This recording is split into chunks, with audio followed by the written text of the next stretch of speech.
সৃষ্টিগতভাবেই মানুষকে আল্লাহ তাআলা লাজুক বানিয়ে সৃষ্টি করেছেন। এজন্যই হযরত আদম আলাইহিস সালাতু ওয়াস সালাম, মা হাওয়া আলাইহাস সালাতু ওয়াস সালাম, ওনারা দুজনকে যখন জান্নাতে রাখা হয়েছিল, আল্লাহ বলেছিলেন, উসকুন আনতা ওয়া যাওজুকাল জান্নাতা, হে আদম তুমি আর তোমার স্ত্রী জান্নাতে বসবাস করো, থাকো, আরামায়েশ করো, কিন্তু ওয়ালা তাকরাবা হাযিহি শাজারাতা, ওই যে একটা গাছ আছে ওই গাছটার কাছে যেও না, ওই গাছের ফল খেও না।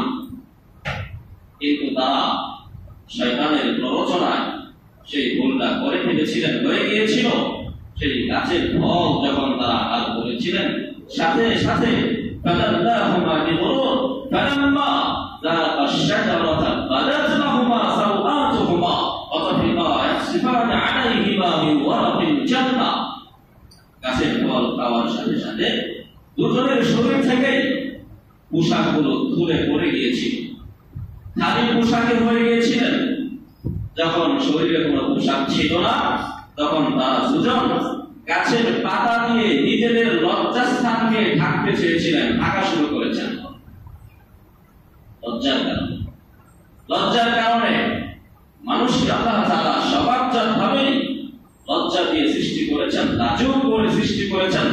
তার আরেকটা প্রমাণ হলো আল্লাহ তাআলা মানুষকে পোশাকের ব্যবস্থা করেছেন।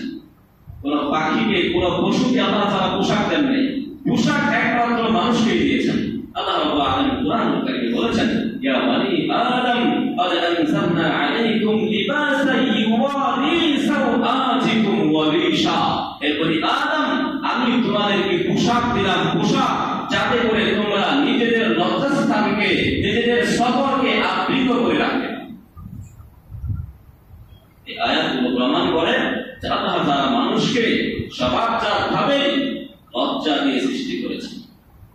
আজকে পৃথিবীতে অন্যায়, অনাচার, জুলুম, নির্যাতন, অশ্লীলতা, বেহায়াপনা, এই সব কিছুর পিছনে বড় একটা কারণ হলো মানুষের মধ্যে লজ্জা নাই।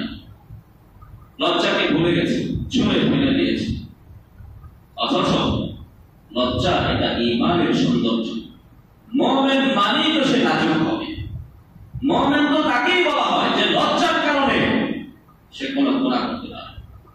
মুমিন তো তাকেই বলা হয় যে আল্লাহর কাছে আত্মসমর্পণ করেছে, আল্লাহকে এমন ভাবে লজ্জা পাবে যে আল্লাহ অসন্তুষ্ট হন এমন কোন কাজের ধারে কাছেও সে যাবে না। মুমিন সে মানুষ হত্যা করে কেমনে? মুমিন সে মিথ্যা কথা বলে কেমনে? মুমিন সে বেহায়াপনার মধ্যে যায় কেমনে? মুমিন সে অশ্লীলতার আড্ডাখানায় যায় কেমনে? যেতে পারে না। তার ঈমানের সৌন্দর্যই হলো যে তার মধ্যে লজ্জা থাকে। হযরত ওয়াহাব ইবনে মুনাব্বিহ রাহিমাহুল্লাহ তিনি বলেন, আল ঈমান উলিয়ান, ঈমান হলো একটা উন্মুক্ত বস্তুর মতো। উন্মুক্ত বস্তু, উলিয়ান শব্দের অর্থ হলো উলঙ্গ, যার কাপড় চোপড় থাকে না। তো এর সুন্দর শব্দ হলো উন্মুক্ত বস্তু। ঈমান এটা উন্মুক্ত একটা বস্তু। তাকওয়া, সেই উন্মুক্ত বস্তু নামক ঈমানের পোশাক হলো তাকওয়া, আল্লাহকে ভয় করা। ওয়াজিনাতুল হায়া, আর তার সৌন্দর্য হলো লজ্জা, লাজুকতা, হায়া।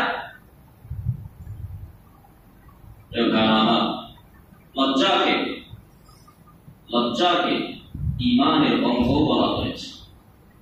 ঈমানের অঙ্গ রাসূল কারীম সাল্লাল্লাহু তাআলা আলাইহি ওয়াসাল্লাম হাদিসের মধ্যে ইরশাদ করেছেন, আল ঈমানু বিদ'উ ওয়া সাব'উনা শু'বা, ঈমানের 70-এর অধিক শাখা প্রশাখা রয়েছে। ফাআফদালুহা কাওলু লা ইলাহা ইল্লাল্লাহ, সর্বোত্তম সর্বশ্রেষ্ঠ শাখা হলো এই কথার সাক্ষ্য দেওয়া যে আল্লাহ তাআলা ছাড়া আর কোনো ইলাহ নাই।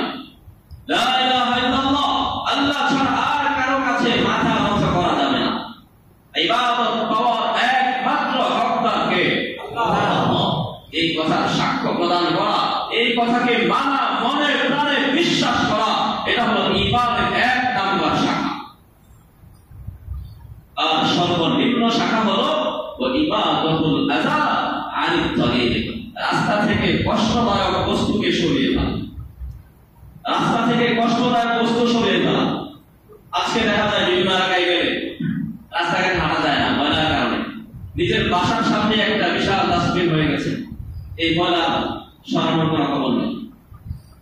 নিজের আঙ্গিনা পরিষ্কার রাখা, রাস্তাঘাট পরিষ্কার রাখা, নিজের বাড়ি ঘর পরিষ্কার রাখা, এটা শুধু সিটি কর্পোরেশনের মেয়র দায়িত্ব দিয়েছেন এরকম না, এটা ঈমানের দায়িত্ব, এটা ঈমানি দায়িত্ব। ঈমান আন-নাযাফাতু মিনাল ঈমান, নবী বলেছেন পরিষ্কার পরিচ্ছন্নতা হলো ঈমানের অংশ। আত-তুহুরু শাতরুল ঈমান, পবিত্রতা ঈমানের অঙ্গ।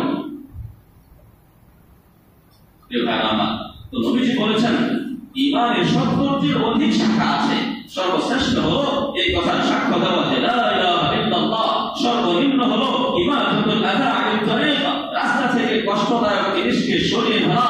ওয়াল হায়াউ শু'বাতুম মিনাল ঈমান, হাদিসের শেষাংশে নবীজি বললেন আর লজ্জা, হায়া সেটা হলো শু'বাতুম মিনাল ঈমান, ঈমানের একটা গুরুত্বপূর্ণ শাখা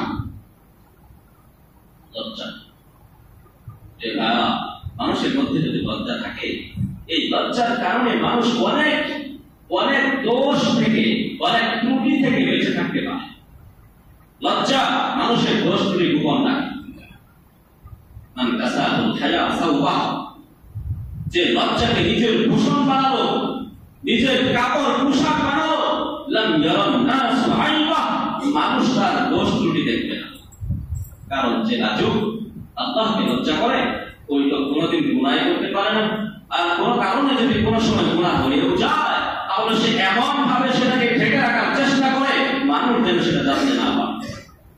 আজকের সমাজ এমন হয়ে গেছে, প্রকাশ্যে গুনাহ করছে, কোনো গুনাহ যদি গোপনে হয়ে যায়, কোনো বন্ধু টের পায় নাই, ওই বন্ধুকে ভুলে জানায়, মেসেজ দেয়, ভিডিও পাঠায়, আড্ডা করে কি করে না করে। অথচ আল্লাহ নবী বলেন লজ্জা যদি থাকতো তাহলে সে এই দোষগুলো সে অন্যের সামনে প্রকাশ করতে পারত না। মুহতারাম হাজিরিন, লাজুকতা এটাই হলো দ্বীন। লাজুকতার অপর নাম হলো দ্বীন। হযরত কুরবান ইবনে ইয়াস রাদিয়াল্লাহু তাআলা আনহু থেকে হাদিস, নবী আলাইহিস সালাতু ওয়াস সালাম ইরশাদ করেছেন, ওনার সামনে একবার লজ্জা নিয়ে আলোচনা করা হচ্ছে, লাজুকতা নিয়ে। তো সাহাবায়ে কেরাম বলেন, ইয়া রাসূলুল্লাহ, আল হায়াউ মিনাদ দ্বীন, লজ্জা লাজুকতা এটা তো দ্বীনেরই একটা অংশ। নবীজি বললেন, না না, বাল হুয়া দ্বীন কুল্লু, বরং এটাই হলো দ্বীন, পুরোপুরি দ্বীন হলো লজ্জা, লাজুকতাই দ্বীন। আমরা হাদিসে দেখবেন, হাদিসের মধ্যে এসেছে বিশ্ববিখ্যাত সাহাবী নবীজির খাদেম হযরত আনাস রাদিয়াল্লাহু তাআলা হাদিসটা বয়ান করেছেন। তিনি বলেন, قال رسول الله صلى الله عليه وسلم إن لكل دين خلقا وخلق الإنسان وخلق الإسلام الحياء। সব ধর্মের একটা স্বতন্ত্র বৈশিষ্ট্য রয়েছে, আলাদা মর্যাদা, আলাদা বৈশিষ্ট্য রয়েছে। আর ইসলাম ধর্মের গুরুত্বপূর্ণ বৈশিষ্ট্য হলো লাজুকতা, লজ্জা। وخلق الإسلام الحياء, ইসলামের স্বতন্ত্র বৈশিষ্ট্যের নাম কি? লজ্জা, লাজুকতা। আমার লজ্জা ঈমান, একটাকে আরেকটা থেকে আলাদা করা যায়। একটা হাদিস যদি আমি আপনাদেরকে শোনাই, দেখবেন লজ্জা আর ঈমান একই জিনিস, উভয়টা একটা আরেকটা মানে একই প্রকৃতি। হযরত সাঈদ ইবনে জুবাইর, আব্দুল্লাহ ইবনে উমর রাদিয়াল্লাহু তাআলা আনহু থেকে হাদিস বয়ান করেছেন। রাসূল কারীম সাল্লাল্লাহু তাআলা আলাইহি ওয়াসাল্লাম বলেন, ইন্নাল হায়া ওয়াল ঈমানা কুলনা জামিআ। হায়া আর ঈমান, লজ্জা আর ঈমান দুইটা একই প্রকৃতি। ফাইদা রাফা রুফিআ আহাদুহুমা, কোন একটা যদি চলে যায়, রুফিআ আল আখার, আরেকটা এমনিতেই চলে যায়। ঈমানদার, তার মধ্যে কোনো লজ্জা নাই, সে গুনাহ করছে, কোনো রকম কোনো কুণ্ঠা বোধ করবে না। মুমিন লজ্জা নাই, যেখানে মনে চায় সেখানে সে গুনাহ করতে পারে। মুমিন লজ্জা আছে, সে প্রকৃত ঈমানদার। প্রিয় ভাই আমার, এজন্য রাসূল কারীম সাল্লাল্লাহু তাআলা আলাইহি ওয়াসাল্লামের আরেকটা হাদিস আছে, যে ব্যক্তি লাজুক হবে তাকে জান্নাতের সুসংবাদ প্রদান করা হচ্ছে। সুবহানাল্লাহ। হযরত আবু হুরায়রা রাদিয়াল্লাহু তাআলা আনহু হাদিস বয়ান করেছেন قال قال رسول الله صلى الله عليه وسلم الحياء من الإيمان লজ্জা এটা ঈমানের অংশ লজ্জা এটা ঈমানের অংশ ওয়াল ঈমান বিল জান্নাহ আর ঈমান তথা ঈমানদার যারা হবে তাদের ঠিকানা হলো জান্নাত সুবহানাল্লাহ ওয়াল বাযাউ মিনাল জাফা নির্লজ্জতা অসভ্যতা এটা হলো দুর্ব্যবহারের অন্তর্ভুক্ত ওয়াল জাফাউ বিল্লাহ আর যারা এরকম অসভ্য হবে নির্লজ্জ হবে দুর্ব্যবহারকারী হবে তাদের ঠিকানা হলো জান্নাত যারা লাজুক লজ্জাশীলতা অবলম্বন করে আল্লাহ তাআলা এই ব্যক্তিদেরকে খুব পছন্দ করেন আল্লাহ তাআলার কাছে তাদের দাম অনেক বেশি হযরত আবু হুরায়রা রাদিয়াল্লাহু তাআলা আনহু হাদিস বয়ান করেছেন রাসূল করিম সাল্লাল্লাহু তাআলা আলাইহি ওয়াসাল্লাম ইরশাদ করেন ইন্নাল্লাহ তাআলা ইযা আন'আমা আলা 'আবদিন নি'মাতান আল্লাহ তাআলা যখন কোন বান্দাকে কোন নিয়ামত দান করেন ইউহিব্বু আন ইউরা আসারুন নি'মাতি আলাইহি আল্লাহ তাআলা পছন্দ করেন ওই নিয়ামত যাকে দেওয়া হয়েছে তার মধ্যে যেন আল্লাহ তাআলা ওই নিয়ামতের কোন আলামত কোন চিহ্ন দেখতে পান নিয়ামত দিয়েছেন আল্লাহ তার আলামত প্রকাশ পাবে তার চেহারা দেখে বোঝা যাবে তার চেহারা তাকে ঈমানের নিয়ামত দেওয়া হয়েছে তাকে দেখলে বোঝা যাবে তার চেহারায় দাঁড়িয়ে আছে সে মসজিদে আনাগোনা করে মিথ্যা কথা বলে না নামাজ কালাম ঠিকঠাক মতো পড়ে যাকে যে নিয়ামত দিয়েছে তাকে সম্পদের নিয়ামত দান করা হয়েছে তাকে দেখলে বোঝা যাবে তার পোশাক আশাক দেখলে বোঝা যাবে মাশাআল্লাহ তাকে আল্লাহ তাআলা নিয়ামত দান করেছেন সে ভালোভাবে আছে সে দান খায়রাত করে অসহায়দের পাশে দাঁড়ায় নিয়ামতের আলামত তার মধ্যে আল্লাহ দেখতে চান এটা আল্লাহকে পছন্দ করেন আল্লাহ পছন্দ করেন ওয়ায়াকরাহুল মুসা ওয়াত তাবাউসা সামান্য আর্থিক অনটন দেখা দিলেই মানুষের কাছে বলে বেড়ানোর অভ্যাস কিন্তু আমাদের খুব বেশি ভালোই চলছিলাম একটু কোনো কারণে আর্থিক উন্নতি চলে আসছে এইবার হুতাশ নিরাশ হয়ে যায় আল্লাহর কাছে বলার আগেই মানুষের কাছে বলে বলে বেড়ায় আল্লাহর নবী বলেন আল্লাহ তাআলা এই লোকদেরকে পছন্দ করেন যারা অভাব অনটনের কথা মানুষের কাছে বলে বলে বেড়ায় আল্লাহ তাআলা এদেরকে পছন্দ করেন না ওয়ায়ুজুল সাইল মুলহিফা এবং নাছর বান্দা ভিক্ষুক যারা আছে চাইতেই থাকে নাছর বান্দা ভিক্ষুক এদেরকে আল্লাহ তাআলা পছন্দ করেন না তবে ওয়াইহিবুল হাইয়া আল আফিফা আল মুতাআফিফা আল্লাহ তাআলা লাজুক যে ব্যক্তি লজ্জার কারণে মানুষের কাছে চাইতে পারে না ভিক্ষা করতে পারে না ওই মানুষগুলোকে আল্লাহ তাআলা খুব বেশি পছন্দ করেন সুবহানাল্লাহ যাই হোক বলছিলাম লজ্জার কথা লজ্জা না থাকার কারণে আজকে পৃথিবীর মধ্যে সারা পৃথিবীতে অন্যায় অবিচার ফিতনা ফাসাদ আর বেহায়াপনার জয়কার অবস্থা লজ্জা চার প্রকার কয় প্রকার মুখস্থ করবেন সবাই লজ্জা কয় প্রকার চার প্রকার আল হায়াউ মিনাল্লাহ এক নাম্বার হলো আল্লাহ তাআলাকে লজ্জা করা দুই নাম্বার আল হায়াউ মিনাল মালাইকা ফেরেশতাদেরকে লজ্জা করা তিন নাম্বার আল হায়াউ মিনান নাস মানুষকে লজ্জা করা চার নাম্বার আল হায়াউ মিনান নাফস নিজেকে লজ্জা করা আল্লাহকে লজ্জা করার অর্থ কি ইস্তাকিলু ফি নাফসিহি আন্নাল্লাহা ইয়ারা বান্দা তার কলবের মধ্যে এই চিন্তা বদ্ধমূল করে নিবে যে আমি যা কিছু করছি সব কিছু দেখছেন কে আল্লাহ দেখছেন ওয়ান্নাহু সুবহানাহু ওয়া তাআলা মা'হু ফি কুল্লি হিন আমি যেখানে আছি আমি যেভাবে আছি সব জায়গায় সব সময় আল্লাহ তাআলা আমার সাথে আছেন এই চিন্তা অন্তরে লালন করবে যদি অন্তরে এই চিন্তা থাকে বোঝা যাবে এই লোকটা আল্লাহ তাআলাকে লজ্জা পায় আল্লাহ বলেন আলাম ইয়ালাম বিআন্নাল্লাহা ইয়ারা সে কি জানে না যে আল্লাহ তাআলা সবকিছু দেখতে পাচ্ছেন? ওয়ালাকাদ খালাকনাল ইনসান, আল্লাহ বলেন আমি মানুষকে সৃষ্টি করেছি, ওয়া না'লামু মা তুওয়াসবিসু বিহি ফি নাফসিহি, আমি জানি তার অন্তরে কি প্ররোচনা আসছে, তার প্রবৃত্তি তাকে কিসের দিকে ওয়াসওয়াসা দিচ্ছে, সে মনে মনে কি কল্পনা করছে, আমি সেটা জানি। ওয়ানাহনু আকরাবু ইলাইহি মিন হাবিলিল ওয়ারিদ, আর আমি আল্লাহ তার ঘাড়ের ধমনীর চাইতেও অতি নিকটে রয়েছি। সুবহানাল্লাহ। লজ্জা আল্লাহকে করবো না তো কাকে করবো? আল্লাহ তো সদা সর্বদা আমাদের সাথে আছে। হাদিস যদি আমি আপনাদেরকে শোনাই, তিরমিজি শরীফের 2458 নম্বর হাদিস, হযরত আব্দুল্লাহ ইবনে মাসউদ রাদিয়াল্লাহু তাআলা আনহু হাদিস বয়ান করেছেন। قال رسول الله صلى الله عليه وسلم استحيوا من الله حق الحياء, নবী বলেন তোমরা আল্লাহ তাআলাকে যথাযথ লজ্জা করো, যথাযথভাবে আল্লাহকে লজ্জা করো, লজ্জা করো। সাহাবায়ে বললেন ইয়া রাসূলুল্লাহ ইন্না নাস্তাহি ওয়াল হামদুলিল্লাহ, আল্লাহর শুকর, আমরা তো আল্লাহ তাআলাকে লজ্জা পাই, লজ্জা করি। নবীজি বললেন লাইসা না, এর নাম লজ্জা না, ওয়ালাকিন্নাল ইস্তাহিয়া মিনাল্লাহি হাক্কাল হায়া, কিন্তু আল্লাহ তাআলাকে যথাযথ লজ্জা করার অর্থ হলো চারটা। কয়টা? চারটা।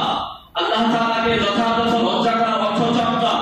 এক নম্বর আনতাহফাযা রা'সা ওয়া মা ওয়া, তোমার মস্তিষ্ক, তোমার মেধা, তোমার মাথা, আর এই মাথার মধ্যে যা কিছু আছে সব কিছুকে হেফাজত করবা। উল্টাপাল্টা কোনো চিন্তা করতে পারবা না, হেফাজত করতে হবে, ভালো কাজে বুদ্ধি খাটাতে হবে। দুই নম্বর ওয়াতাহফাযুল বাতনা ওয়া মা হাওয়া, পেট এবং পেটের মধ্যে যা কিছু আছে সেগুলোকে হেফাজত করতে হবে।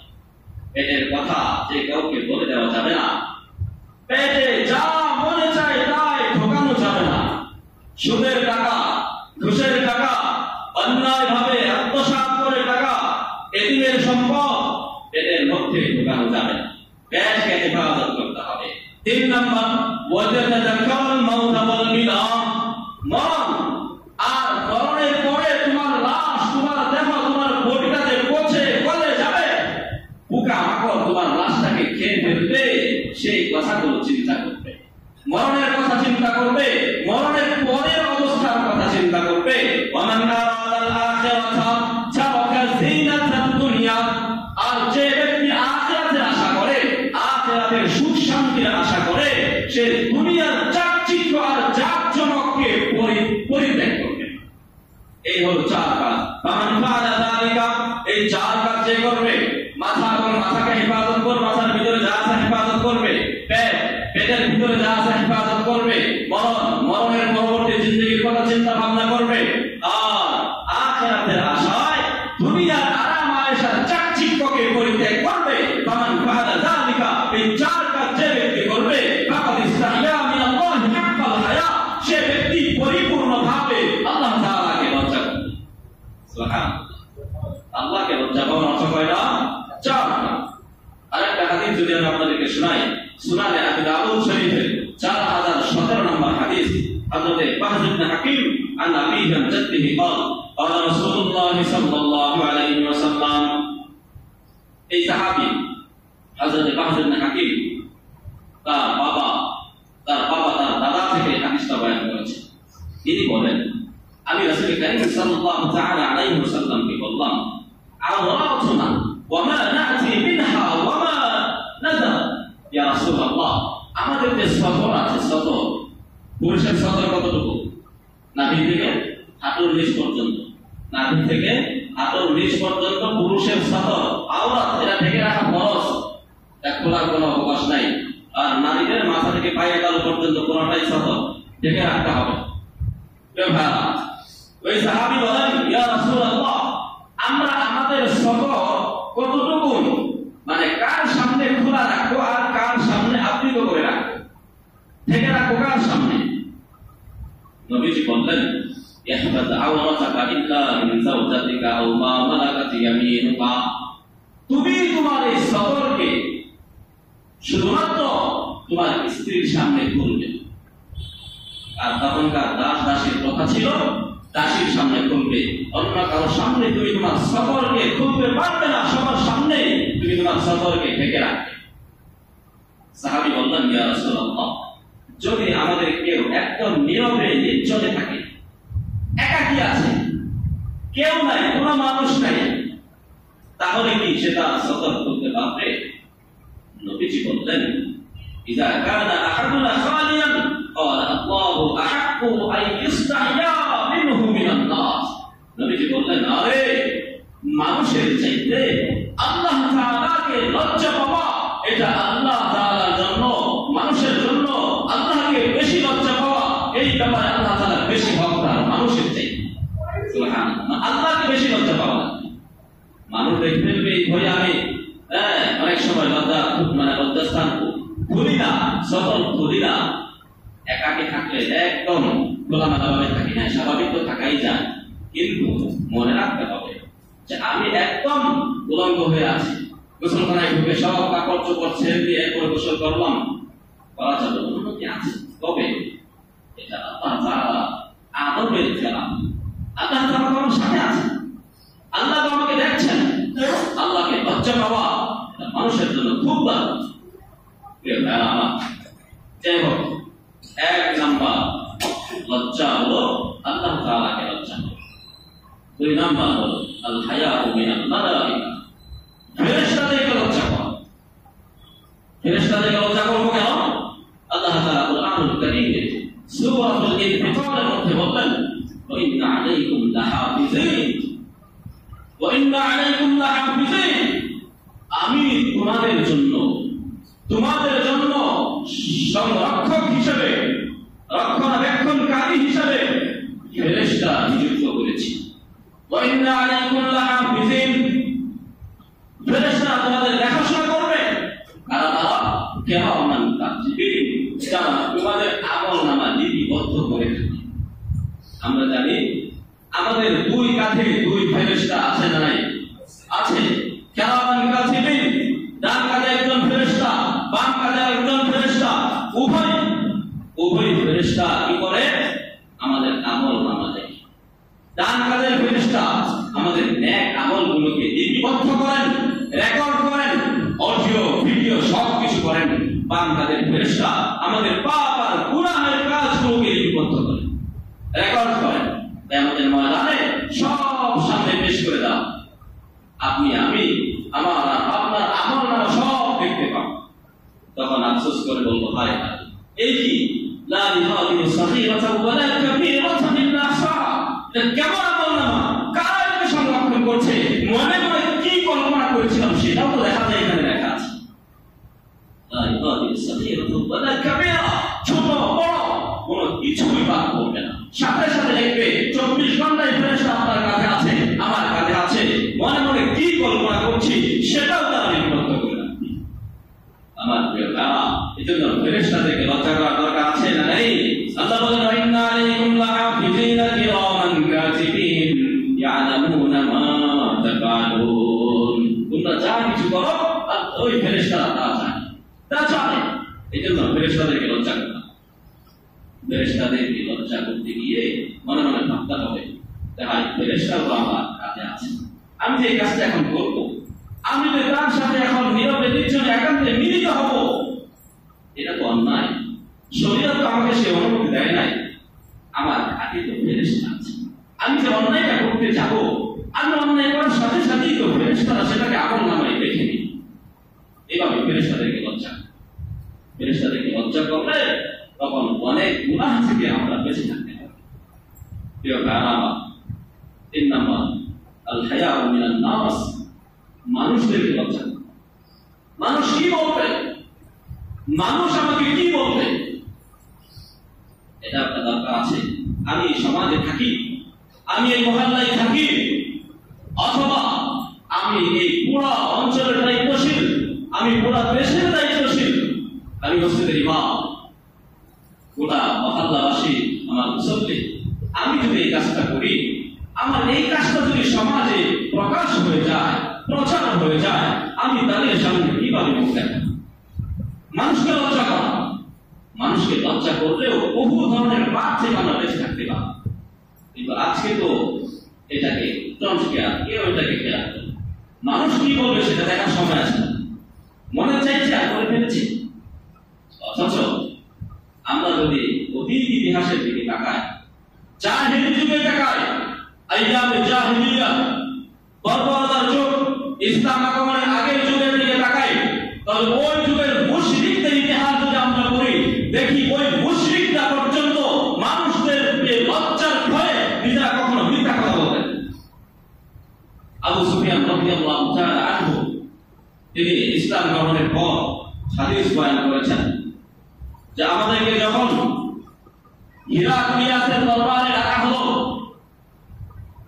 যে তোমাদের এলাকায়, তোমাদের দেশে মক্কা নগরীতে মুহাম্মদ নামে একজন নবীর আবির্ভাব ঘটেছে, সেই নবী সম্পর্কে আমি তোমাকে কয়েকটা প্রশ্ন করব। আবু সুফিয়ান তার দল বল নিয়ে সেখানে হাজির হয়েছিল। এই মুশরিকরা তারা তো নবীজির ব্যাপারে এমন ভাবে চিন্তান্বেষণ করতো যে কোন একটা ভাগ পাইলে নবীজির ব্যাপারে তারা মিথ্যা আরো মিথ্যা তহমত আরোপ করে। নবীজিকে অপমান করা এমন কোন হীন কৌশল বাদ নাই যা তারা অবলম্বন করে নাই। আবু সুফিয়ানকে ওই দিন বাদশা হিরাক্লিয়াস যে প্রশ্নগুলো করেছিল, সমস্ত প্রশ্নের ক্ষেত্রে সে সঠিক জবাব দিয়েছে। একটা মিথ্যা কথা নবীজির নামে বলতে পারে না। তার লোকেরা পরবর্তীতে জিজ্ঞেস করলো, লিডার কি হলো, সারা জীবন মুহাম্মদের বিরোধিতা করে আসছেন, আজকে এত বড় একটা সুযোগ আপনার সামনে এসেছিল, একবার কোন এক ফাঁকে যদি তার নামে একটা মিথ্যা কথা বলে দিতেন, তাহলে এই দরবারে প্রচারিত হয়ে যেত, প্রকাশ হয়ে যেত যে মুহাম্মদ আসলে সত্য নাকি মিথ্যা, সেটা বর্তমানে হয়ে যেত, সবাই জানতো। আপনি তো মিথ্যা বলতে পারতেন, কেন মিথ্যা কথা বললেন না?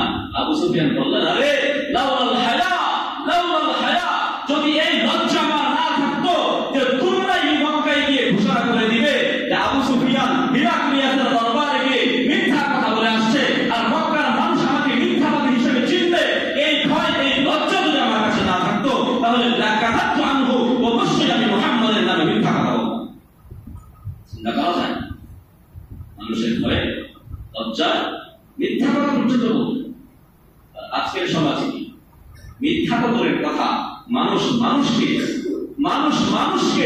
কোন রকম অন্যায় ছাড়া হাজারো মানুষের সামনে নির্মমভাবে হত্যা করে। লজ্জা কোথায় গেল? আমি অন্য কোনো কারণ দেখতে চাই না। পাখির মতো গুলি করে মানুষকে হত্যা করা কোন আইনে আছে? কোথায় পাওয়া যায়? হাদিসের মধ্যে নবীজি তো বলেছেন, এক মুসলমান আরেক মুসলমানকে গালি দিবে, এইটাও কবিরা গুনাহ, এটাও কবিরা গুনাহ। ওয়াকিফাতুহু কুফরুন, আর তাকে হত্যা করা হলো কুফরি। যে কোন মুসলমানকে হত্যা করবে সে আর মুসলমান থাকতে পারে না, সাথে সাথে কাফের হয়ে যাবে। আজকে মুসলমানকে হত্যা করে কি করে না? হত্যা করে কোন অপরাধ নাই, একদম নিরপরাধ মানুষকে হত্যা করে, নিজের অধিকার চাইতে গিয়েছে এমন মানুষকেও তারা হত্যা করে। আমার এই জন্য সজাগ থাকতে হবে। মুসলমান সে আবার বেহায়া হয় কেমনে?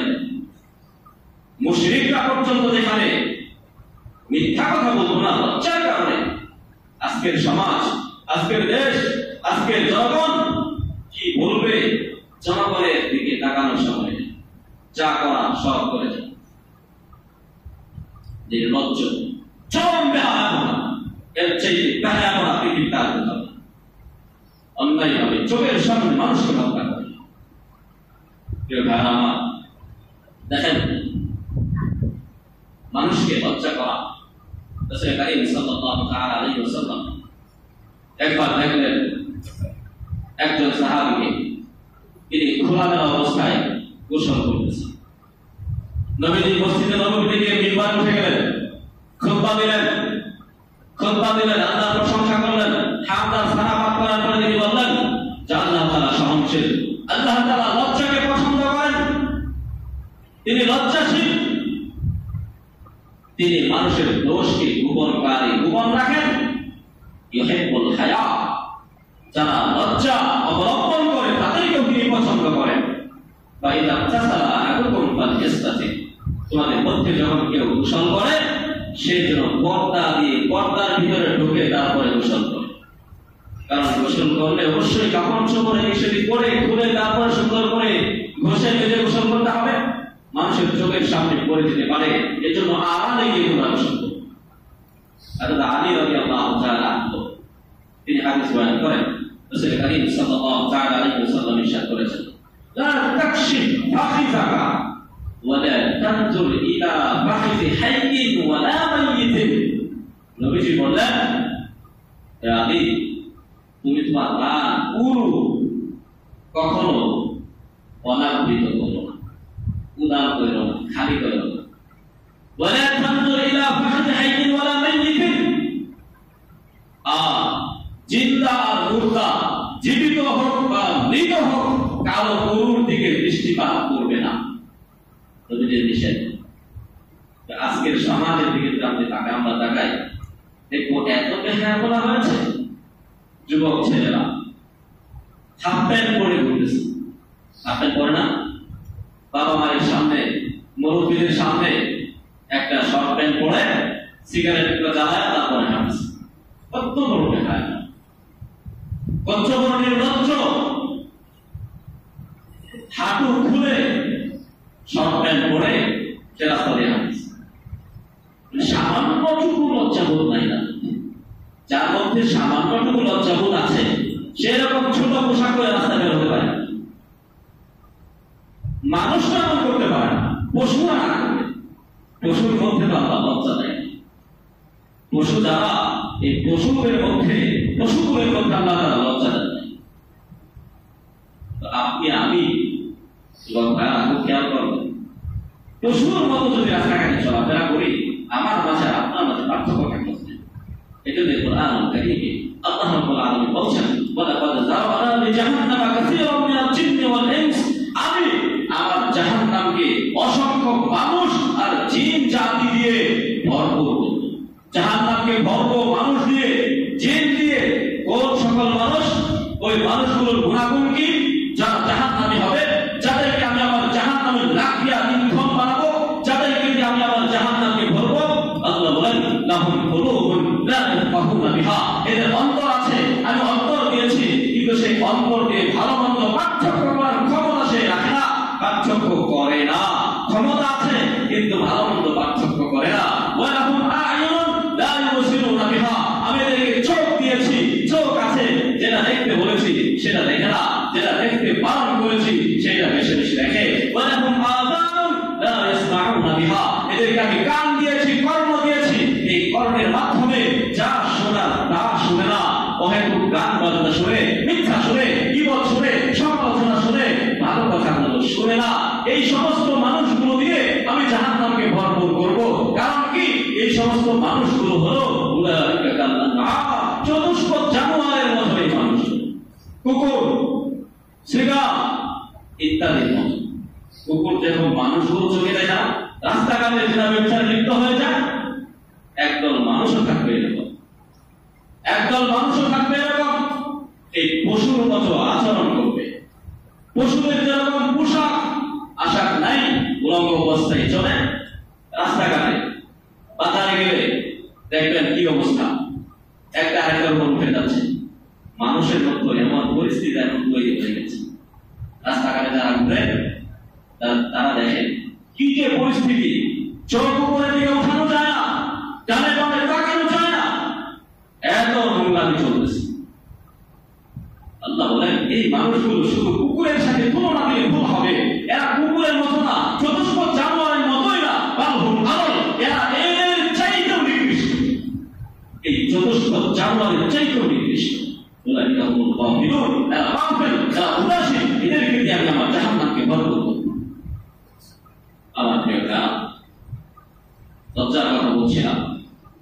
3 নাম্বার লজ্জা হলো মানুষকে লজ্জা করা। 4 নাম্বার লজ্জার চতুর্থ প্রকার হলো আল হায়া মিনান নাফস, নিজেকে লজ্জা করা।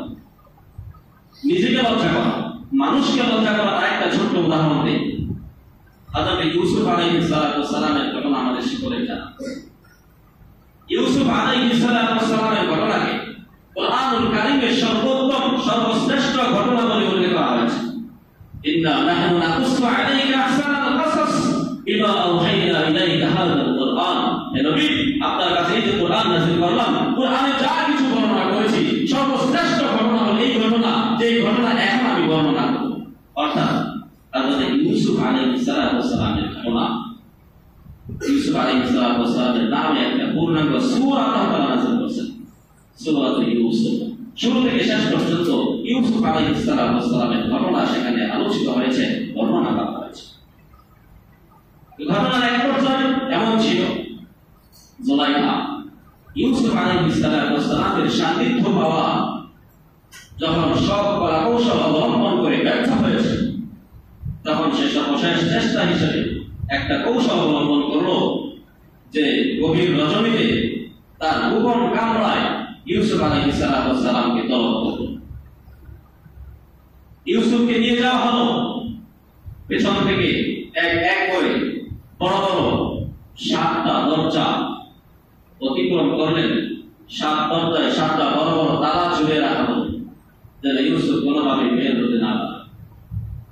وراودته التي هو في بيتها عن نفسه وغلقت الابواب وقالت هيت لك। আল্লাহ তাআলা বলেন, ইউসুফকে যখন জুলাইখা ফুসলাইল তার ঘরে, গোপন ঘরে তাকে তলব করলো, বলল হাইত লাক, কাছে আসো, আমার দিকে তাকাও। নিজের কাপড় চোপড় সব কিছু খুলে উলঙ্গ হয়ে ইউসুফের সামনে দাঁড়িয়েছে, নিজের সৌন্দর্য প্রকাশ করেছে। ইউসুফ যেন দেখে তার প্রতি আকৃষ্ট হয়ে খারাপ কাজে লিপ্ত হয়। ইউসুফ আলাইহিস সালাম বলতেন, মাআযাল্লাহ, আমি আল্লাহর আশ্রয় প্রার্থনা করছি। ইন্নাহু রাব্বি আহসানা মাসওয়াই, আমার মনে এই জুলাইখার স্বামী যিনি আমাকে বাসস্থানের ব্যবস্থা করেছেন, এই রাজদরবারে আমি থাকি, এই ব্যবস্থা যিনি করেছেন, আমি তার সাথে কিভাবে খেয়ানত করতে পারি? আমি তার সাথে খেয়ানত করতে পারবো না। এই খেয়ানত যদি প্রকাশ হয়ে যায়, তার সামনে আমি কিভাবে মুখ দেখাবো? তিনি আল্লাহর উপর ভরসা করে দৌড় দিলেন। দরজার কাছাকাছি যাওয়ার আগে আল্লাহ রাব্বুল আলামিন কুদরতিভাবে এক এক করে 7টা দরজার তালা ঠাস ঠাস করে খুলে দিলেন। মানুষকে লজ্জা আমার মানুষকে লজ্জা করলেও অনেক অপরাধ থেকে বেঁচে থাকে। এরপরে আসেন লজ্জার চতুর্থ প্রকার, নিজেকে লজ্জা করা। নিজে লজ্জা করা মানুষের তো উচিত এরকম, যখন সে কোনো অন্যায় কাজ করবে তখন সে এই কল্পনা করবে, মনে মনে কল্পনা করবে, হাই মনে হয় আমাকে কেউ দেখেছে, মনে হয় আমাকে কেউ দেখে ফেলবে, আমি মনে হয় বাঁচতে পারবো, আমাকে মনে হয় কেউ দেখে ফেলবে, এরকম একটা চিন্তা সে মনে মনে করবে। আমার এই চিন্তা যদি করে নিজেকে লজ্জা পায় মানুষ, তাহলে অনেক অন্যায় কাজ থেকে সে বেঁচে থাকতে পারে। হাদিস দেখেন, হযরত আবু সাঈদ খুদরি রাদিয়াল্লাহু তাআলা আনহু তিনি হাদিস বয়ান করেছেন, قال كان النبي صلى الله تعالى عليه وسلم রাসূল করিম সাল্লাল্লাহু তাআলা আলাইহি ওয়াসাল্লাম ছিলেন আশাদ্দ হায়াআন, সর্বাধিক লাজুক। নবীজির চাইতে লাজুক আর কেউ ছিল না, তিনি সর্বাধিক লাজুক ব্যক্তি ছিলেন। তিনি যখন কোন অন্যায় কাজ যদি দেখতেন, অপছন্দনীয় কোন কাজ তার সামনে হয়েছে, তখন আমরা নবীজির চেহারা দেখে বুঝতে পারতাম যে তিনি এত লজ্জা পাচ্ছেন, নিশ্চয়ই তার সামনে অপছন্দনীয় কোন কাজ হয়েছে। তিনি লজ্জায় তখন কথা বলতে পারতেন, এত বেশি লজ্জা পাইতেন। প্রিয় ভাই আমার, এই যে লজ্জার 4টা প্রকার আমি বললাম। প্রথম প্রকার কি? আল্লাহকে লজ্জা করা। দ্বিতীয় প্রকার ফেরেশতাদেরকে লজ্জা করা। তৃতীয় প্রকার মানুষকে লজ্জা করা। চতুর্থ প্রকার নিজেকে লজ্জা করা।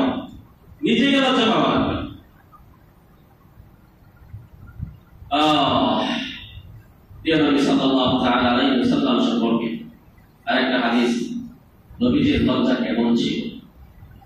হযরত আনাস ইবনে মালিক খাদিম রাসূলুল্লাহ সাল্লাল্লাহু আলাইহি ওয়াসাল্লাম, নবীজির খাদেম, তিনি হাদিস বয়ান করেছেন যে মেরাজের রজনীতে যখন নামাজ ফরজ করা হয়েছিল, রাসূল করিম সাল্লাল্লাহু তাআলা আলাইহি ওয়াসাল্লাম যখন আসছিলেন আর আল্লাহর কাছে যাচ্ছিলেন নামাজ কমানোর জন্য, সর্বশেষ হযরতে মূসা আলাইহিস সালাম বলেন, ইয়া রাসূলুল্লাহ আমি আবার যাব, আল্লাহর কাছে আবার যাব গিয়ে বলেন। তখন নবীজি বলতেন, ইস্তাহিয়াইতু মিন রাব্বি, আমি কেমনে যাব, আমি আল্লাহকে খুব লজ্জা পাচ্ছি, এইবার কি আর কিভাবে বলেন আমি যেতে পারব। নবীজি পর্যন্ত আল্লাহকে লজ্জা করেন, আর আমরা আল্লাহু আকবার নিজেদের মধ্যে কোন রকম কোন লজ্জা নেই। প্রিয় ভাই আমার, হযরতে ওমর রাদিয়াল্লাহু তাআলা আনহুর কথা আমরা জানি, ইসলামের ইতিহাসের দ্বিতীয় খলিফা ওমর ইবনুল খাত্তাব রাদিয়াল্লাহু তাআলা আনহু, তিনি বলেন, মান ক্বাল্লা হায়াউহু ক্বাল্লা ওয়ারাউহু, যার লজ্জা কমে যাবে তার তাকওয়া কমে যাবে, যার লজ্জা কমে যাবে তার কি কমে যাবে, তাকওয়া কমে যাবে, আল্লাহর ভয় তার অন্তর থেকে দূর হয়ে যাবে। ওমান ক্বাল্লা ওয়ারাউহু, আর যার তাকওয়া আর ভয় কমে যাবে, মা তাকালবুহু, তার কলব মরে যাবে, তার কলব মরে যাবে। অন্তর যখন মরে যাবে তখন ভালো জিনিসটাও বাদ। কোরআনের কথা বলবো, বাস পিছনে সমালোচনা শুরু হয়েছে, ইমাম সাহেব ভালো না, খতিব সাহেব ভালো না। হাদিসের কথা বলবো, ভালো লাগবে না, ভালো কথা ভালো লাগবে না, কারণ অন্তর মরে গেছে, অন্তর মরে গেছে। আর মরা অন্তরওয়ালা মানুষগুলো কখনো জান্নাতে যেতে পারবে না। এই জন্য নবীজি বলেছেন যে হাই আলা ইন্না ফিল জাসাদি মুদগাতান, তোমাদের দেহের মধ্যে, প্রত্যেকের দেহের মধ্যে একটা গোশতের পিণ্ড আছে, টুকরা আছে, ইদা সালুহা সালুহা সাইরুল জাসাদ, যখন এই গোশতের পিণ্ড, এই টুকরাটা শুদ্ধ আর ভালো হয়ে যাবে, পুরো বডি ভালো থাকবে।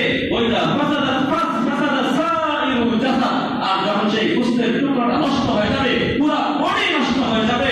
আলা ওয়াহিয়াল কলব, আর সেই গোশতের টুকরার নাম হলো কলব, হৃদয়, আত্মা। নষ্ট হয়েছে। আমার কি বলছিলাম, একদিন বলা হয় যে গোটা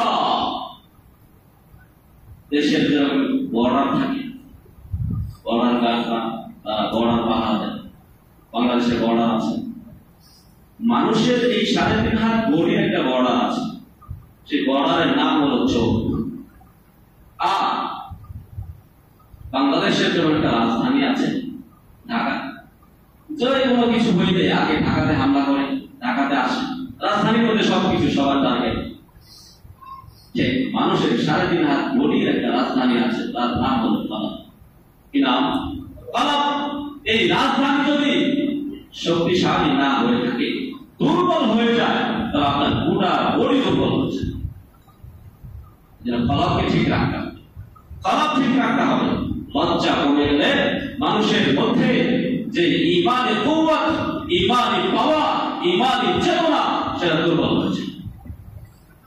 প্রিয় ভাই আমার, সর্বশেষ শেষ করে দিচ্ছি একটা হাদিস, এই হাদিসটা আমি শুরুতে বলেছি, এই হাদিসটা আবার শেষ করে দিচ্ছি। এই হাদিসটা বলি, রাসূল করিম সাল্লাল্লাহু তাআলা আলাইহি ওয়াসাল্লাম ইরশাদ করেছেন, বুখারী শরীফের 6120 নম্বর হাদিস, নবীজি বলেছেন, ইযা লাম তাস্তাহি ফাসনা' মা শি'তা, ইযা লাম তাস্তাহি ফাসনা' মা শি'তা, যদি তোমার লজ্জা না থাকে, যখন তোমার লজ্জা চলে যাবে, ফাসনা' মা শি'তা, তখন তুমি যা ইচ্ছে তাই করতে পারবে, যা ইচ্ছে তাই করতে পারবে।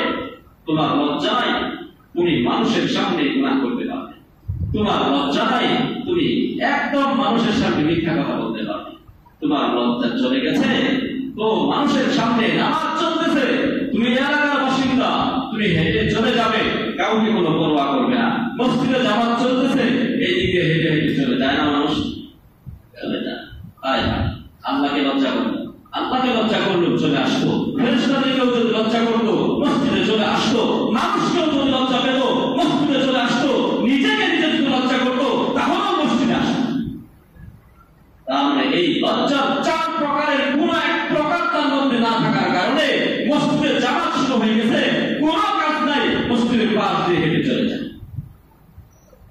এই অনুভূতিটাও নাই। আরে মসজিদে সবাই নামাজ পড়তেছে, আমার বাবা আছে, দাদা আছে, চাচারা আছে, আমি কিভাবে মসজিদে না গিয়ে চায়ের দোকানে চলে যাই, বন্ধুদের সাথে আড্ডা দিতে চলেছে। আর আমার এই জন্য লজ্জা, এটা মুসলমানদের মুমিনদের একটা ভূষণ, এটা ঈমানের সৌন্দর্য, এটা ঈমানের অংশ। ঈমানকে মজবুত রাখার জন্য আমাদের লাজুক হওয়া, লজ্জাশীলতা অবলম্বন করতে হবে। যে কোনো জায়গায় যে কোনো কাজ করা যাবে না, আল্লাহকে লজ্জা করতে হবে, ফেরেশতাদেরকে লজ্জা করতে হবে, মানুষের ভয় অন্তর রাখতে হবে। হায় তারা জেনে ফেললে এটা কেমন কথা, কিভাবে মুখ দেখাবো, নিজেকেও লজ্জা করতে হবে। তাই আমি মানুষ, আমি অমুক, আমি এই পড়াশোনা করেছি, আমার দ্বারা এই কাজটা, আমি এটা কিভাবে করি, এরকম একটা অনুভূতি নিজে চলতে হয়। আল্লাহ রাব্বুল আলামিন আমাদের সকলকে লাজুকতা অবলম্বন করে আল্লাহ রাব্বুল আলামিনের খাঁটি বান্দা হয়ে কবরে যাওয়ার তৌফিক দান করেন। আমিন ওয়া আখিরু দাওয়ানা আলহামদুলিল্লাহি রাব্বিল আলামিন। সুন্নাত